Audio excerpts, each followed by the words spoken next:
In the green and dusty village of Okporo, under the tall palm trees and whispering winds, there lived a girl called Nena. She grew up dark and beautiful, with skin like polished caramel, and eyes as deep as a river well. Her hips were wide like a yam basket, and her breast full like the moon on harvest night. But this beauty came with a sorrow.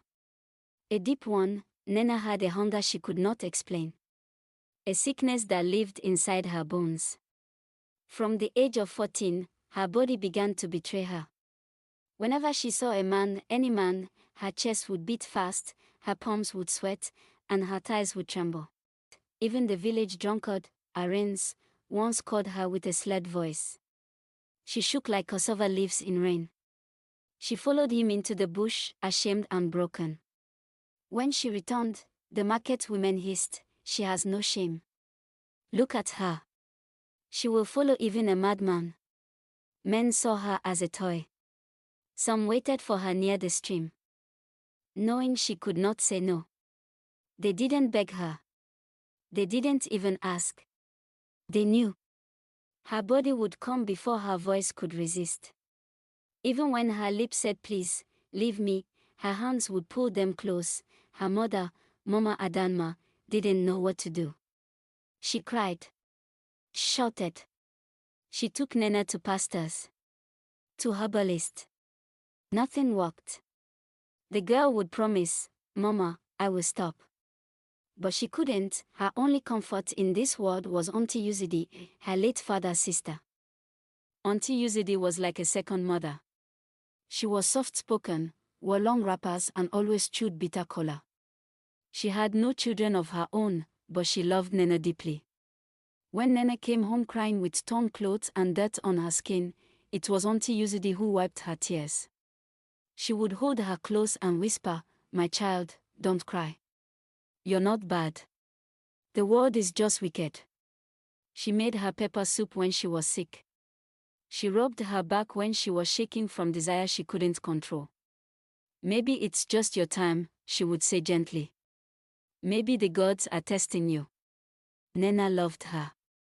Auntie Uzidi was the only one who didn't judge her, but the whispers in the village grew louder. Women hid their husbands. Boys laughed and pointed. Even children sang songs about her, "Nene go follow goat, as long as it wear cloth." One day, while buying gari in the market, Nena saw a strange man chewing kola nut and laughing to himself. He had no teeth. His wrapper was dirty. Flies buzzed around him. But something in her began to shake. Her hands trembled, her breath quickened. She dropped her basket. Before she knew it, they were behind the yam shed. The woman selling tomatoes screamed, "Ewu! Nena has done it again. With that madman." Her shame reached the sky. But her body stopped itching only after the deed. As night approached, cold and dark, Nena woke from her mat with a heavy heart. The whole village was asleep, but sleep had run far from her eyes. She sat still in the dark, her face soaked in silent tears. The pain was too much. The shame, the mockery, the way men looked at her like meat and women looked at her like a snake. So she packed her small bag quietly, just a wrapper, and a calabash of dry gari, no goodbyes and no turning back. She left the village, her legs moved before her mind did. She passed the stream and stepped into the thick darkness of the forest. She didn't know where she was going, but she knew she couldn't stay. She would find healing or find death, whichever found her first. The forest was wide and wild. Her feet was bruised, her lips dry, her wrapper torn by thorns. Still, she moved. After many hours, she saw a light. Faint. Far. But it was something. She dragged herself toward it. There, tucked deep in the forest, stood a small hut made of clay, with smoke crawling out from its top and a single dim light dancing inside. She knocked once, twice, and just before she fainted, the door opened with a long creak. A man no taller than her waist stood there. His beard was long, white and twisted like an old rope. He stared at her for a moment and then said, "The cursed one, Nena." She gasped. "You know my name?" I know more than that, he said.